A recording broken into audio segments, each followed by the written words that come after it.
সেখানে একজন বৃদ্ধ মহিলা ছিলেন, উনি বৈষ্ণব ধর্মের দীক্ষিত, উনি কিন্তু নিরক্ষর ছিলেন। তো ওনার মনে হলো ওনার বাড়িতে একটা মানে কলা ধরেছে এবং একটা গরু মানে বাচ্চা ওনার হয়েছে। তো ওই গাভীর দুধটুকু উনি প্রভুর নামে নিবেদন করবেন এবং সেই কলাটাও মানে প্রভুর আশ্রমে দিয়ে আসবেন। সেই অনুযায়ী উনি চলতে থাকলেন। প্রথমে একজন বিপিন বৈরাগী বলে একজন বৈরাগী, সে মাঠে থাকছিল, মাঠে খেতের কাজ করছিল। তো উনি এসে বললেন, মাসিমা আমাকে দিয়ে দাও, আমি খেয়ে নেবো, আমার প্রচন্ড খিদে লেগেছে। তো এই খিদে নিয়ে সে এক প্রকার জোর করে ভদ্রমহিলা থেকে কেড়ে নিয়ে সেটা খেয়ে নিল। এবারে ভদ্রমহিলা মানে একদম মুশড়ে গেলেন।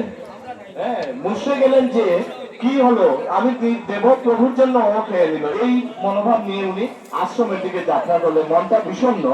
কিন্তু যখন তিনি আশ্রমে গিয়ে পৌঁছলেন, সেখানে প্রভু ছিলেন। প্রভু বেরিয়ে আসলেন, ও তুই বিপিনকে নিয়ে এসছি, এই যে বিপিন কলা খেয়ে নিয়েছে, দুধ খেয়ে নিয়েছে, এই দেখ আমিও খেয়েছি বলে উনি মুখ থেকে উগড়ে দিলেন দুধ এবং কলা। এটা দেখে বিপিন বাবুরও মানে দফা রফা হয়ে গেল, কি করে আমি খেলাম কলা দুধ, প্রভুর মুখ থেকে কি করে বেরোচ্ছে। এইরকম অজস্র অজস্র কাহিনী রয়েছে প্রভুকে ঘিরে।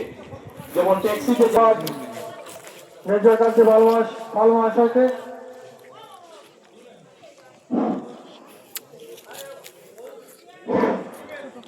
এখন আমি শ্রদ্ধা গুরুমাতা